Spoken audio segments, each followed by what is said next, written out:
Madam బలగన్నా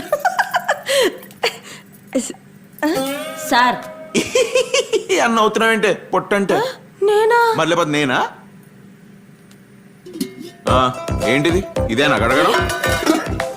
sir ఈ మురికేంటి? Sir ఇప్పుడే కడిగాను sir. మళ్ళీ కడుగు. నేను కడగాను సార్. ఎందుకు పైసలు తీసుకుంటలేవా? ఆహా, మరి మీరు నా దగ్గర తీసుకున్న పైసల సంగతి ఏంటి? సర్లేండి, నేను వెళ్ళి మేడంని అడుగుతాను. ఊరుకో లక్ష్మి, నేనేదో మజాక్ చేస్తుంటే. నువ్వు పని మనిషివా ఏంటి? నువ్వు మా ఇంటి మహాలక్ష్మి. నువ్వెళ్ళి ఆ బట్టల పని చూడు, మిగతా నేను అడుగుతా. చేసలేదు మామ, వాటర్ పోయలేదేమో. ఊరు నా కొడక, అది ఏసీరా, నైటే పోసుంటారు. రాత్రి పోసుంటారా? అది ఏసీరా? డీజే టిల్లు, నువ్వు గణేష్ నిమజ్జనానికి హైదరాబాద్ లో ట్యాంక్ బండ్ కాడికో నన్ను అడుగు డీజే టిల్లు ఎవడని. మనం నిమజ్జనానికి డీజే కొడితే నీళ్ళ మునిగిన వినాయకుడు కూడా సర్రని బయటకు వచ్చి చెప్తాడు, టిల్లుగా వచ్చే సంవత్సరం కూడా నువ్వే కొట్టాలా నేనే మునగాల అని. అట్లుంటది మనతో.